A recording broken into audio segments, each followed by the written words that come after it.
أعظم نصيب وأحظه، وهو الإمام فيها.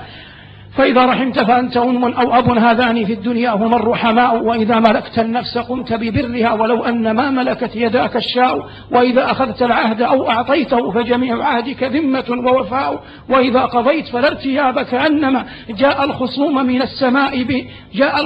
من السماء قضاء. وإذا بنيت فخير زوج عشرة، وإذا ابتنيت فدونك الأبناء. وإذا حميت الماء لم يورد، ولو أن القياصر والملوك ظماء. أنصفت أهل الفقر من أهل الغنى، فالكل في دين الإله سواء. لو أن إنسانا تخير ملة ما اختار إلا دينك الفقراء. يا أيها المسرى به شرفا إلى ما لا تنال الشمس والجوزاء. يتساءلون وأنت أطهر هيكل بالروح أم بالهيكل الإسراء. بهما سموت مطهرين كلاهما روح وريحانية وبهاء. تغشى الغيوب من العوالم كلما طويت سماء، قلدتك سماء. أنت الذي نظم البرية دينه، ماذا يقول وينظر الشعراء والمصلحون. أصابع جمعت يده هي أنت، بل أنت اليد البيضاء. صلى عليك الله ما صحب الدجى حاد، وحنت بالفلا وجناء. واستقبل الرضوان في غرفاتهم بجنان عدن آلك السمحاء.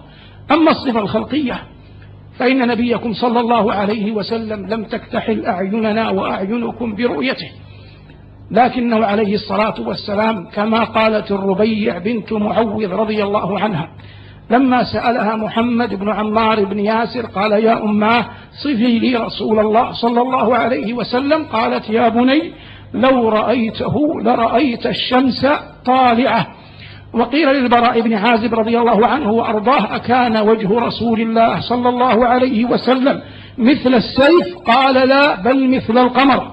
وقال جابر بن سمرة رضي الله عنه كما عند مسلم بالصحيح قال: خرجت في ليلة أضحيان، أي الليلة القمر فيها مكتمل، فرأيت النبي صلى الله عليه وسلم عليه حلة حمراء، فجعلت أنظر إلى القمر وأنظر إلى رسول الله صلى الله عليه وسلم، فله عندي أجمل من القمر.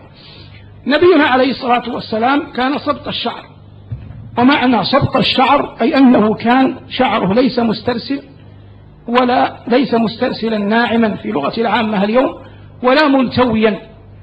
في جبهته عليه الصلاة والسلام عرق يدره الغضب، إذا غضب في ذات الله يمتلئ هذا العرق دما فيظهر ناتئ عن الجسد.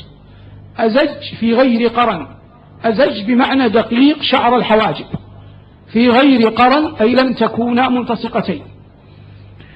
طويل أشفار العينين، أشم الأنف، كبير الفم، مهذب الأسنان، كث اللحية، الشيب في شعره ندرة، معنى ندرة متفرق، في رأسه قليل، في صدغيه الأيمن والأيسر، وأكثر شيبه في عنفقته ها هنا أسفل شفته السفلى، وجميع شيبه لا يكاد يتجاوز 20 شعرة.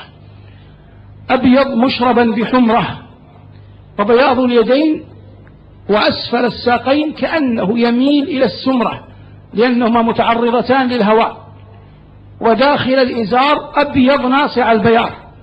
قال أنس: كأني أرى بياض فخذي النبي صلى الله عليه وسلم يوم خيبر، كأن عنقه إبريق فضة بعيد ما بين المنكبين، ما بين كتفيه من الخلف إلى جهة الشمال شعيرات سود اجتمعن بعضهن إلى بعض ناتية عن الجسد قليلا، كأنها بيضة حمامة عرفت بخاتم النبوة.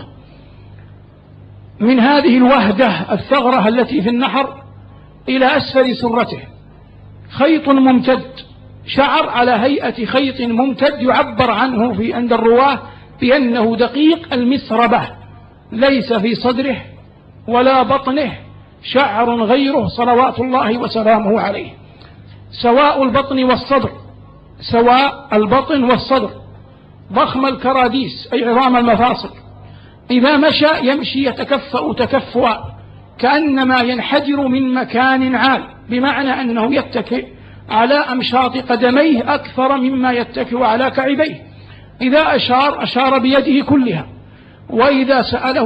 وإذا ناداه أحد التفت ببدنه الشريف كله، ولا يلتفت برقبته فقط. وإذا تعجب من شيء قلب كفيه فقال سبحان الله. وعند البخاري في الأدب المفرد بسند صحيح أنه كان إذا تعجب من شيء عض على شفتيه صلوات الله وسلامه عليه. من رآه من بعيد هابه، ومن رآه من قريب أحبه. من رآه من بعيد هابه، ومن رآه من قريب أحبه. عمر 63 عاما، ولد وأبوه متوفى في أظهر أقوال العلماء، لأمه آمنة بنت وهب من بني زهرة الذين منهم سعد بن أبي وقاص، فكان إذا رأى نبينا عليه السلام سعدا يقول هذا خالي فليرني امرؤ خاله. عاش في كنف أمه 6 سنين، 4 منها كان مع مرضعته حليمة في بادية بني سعد، ثم رجع إلى أمه وكانت شفيقة رفيقة به. فلما مر على قبرها بالأبواء عليه الصلاة والسلام وقف على قبرها وبكى، فسأله الصحابة ما يبكيك؟ قال هذا قبر أمي آمنة، وقد سألت الله أن أستغفر لها فلم يأذن لي، وسألته أن أزور قبرها فأذن لي، فلما زرت قبرها تذكرت رقتها علي، فبكى صلوات الله وسلامه عليه، وبكى الصحابة معه تبعا لبكاء نبيهم رضي الله عنهم وأرضاهم. حتى إذا دنا من 40 كان لا يرى الرؤيا إلا وتقع مثل فلق الصبح، ثم نبئ بإقرأ على رأس 40، ثم أرسل بالمدثر بعد ذلك. قال الله له يا أيها المدثر قم فأنذر وربك فكبر وثيابك فطهر. فأخذ يدعو الناس إلى دين الله بعد أن نبأه الله وبعثه وأرسله. مكث في مكة 13 عاما، وضع على رقبته وهو ساجد وهو خير الخلق عند الله، ولما سجد وضعت على رقبته سل الجزور، ولم يقدر أحد ممن آمن به آنذاك أن ينصره.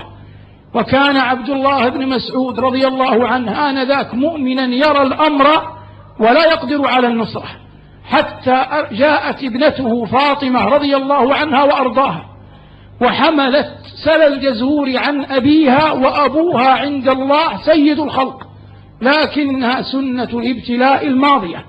فلما رفع رأسه عليه السلام نظر فيهم أي في القرشيين فدعا عليهم. قال عبد الله بن مسعود والله لقد رأيت من دعا عليهم رسول الله صرعى يوم بدر في قليب بدر، استجاب الله دعوة نبيه. فلما اشتد عليه أذى القرشيين خرج إلى الطائف فصده أهلها، حتى قال قائلهم ألم يجد الله أحدا يبعثه غيرك؟ فرجع صلى الله عليه وسلم إلى مكة، فعوضه الله جل وعلا في طريقه من الطائف إلى مكة، وهو في الطريق أخذ يدعو الله.